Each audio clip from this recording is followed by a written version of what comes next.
Okay, now to your left hand, and we're preparing in this lesson for learning to play chords a little bit further on down the track, and also so that you can play the little exercise in the song video that's about to come up.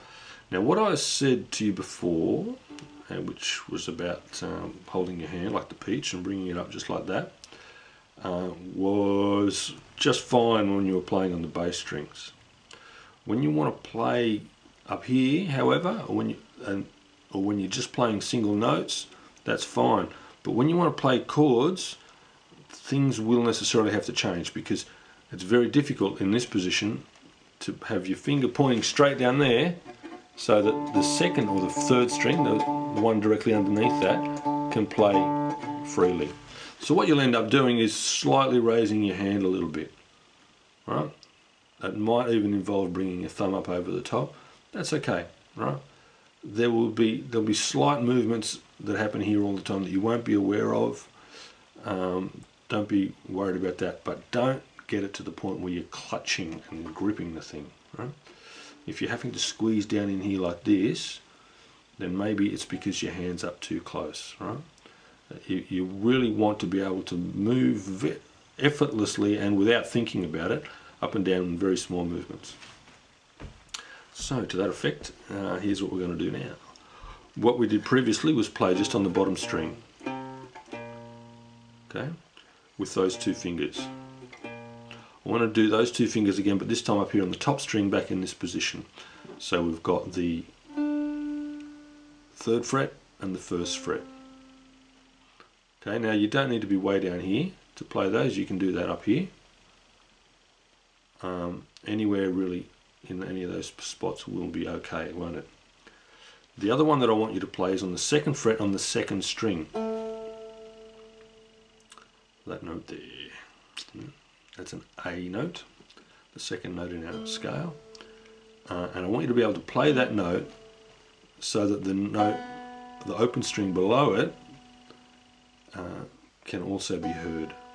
In order to do that, you need to have more of a perpendicular approach with this finger. See that? So it's pointing straight in, and you can hear both of them. Yeah? So that will involve bringing your hand up a little bit more and having that finger coming in right in. So when I said before that was what you want, that's true, that is what you want, but sometimes we need to do that. It's only a small movement.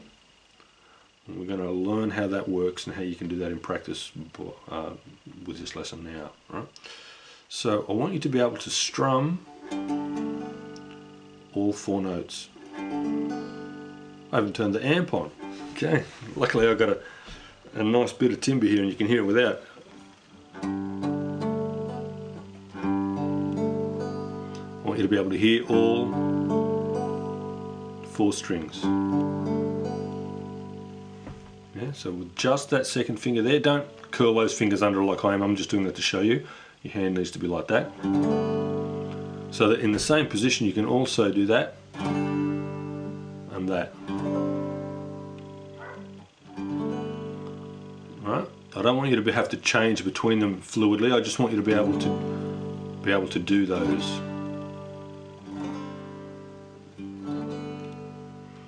Okay, now in order to get to that one particularly where the note underneath it has to sound, you've got to get that hand in the right spot, and you can see my thumb's pointing up just a little bit, which enables me to do that.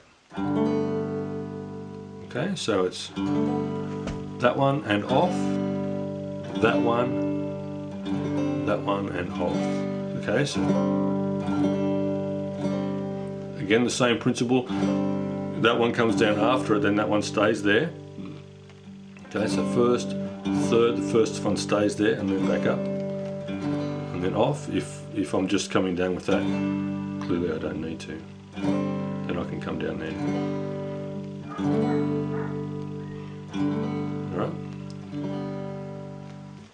Alright, and that'll get us to our song.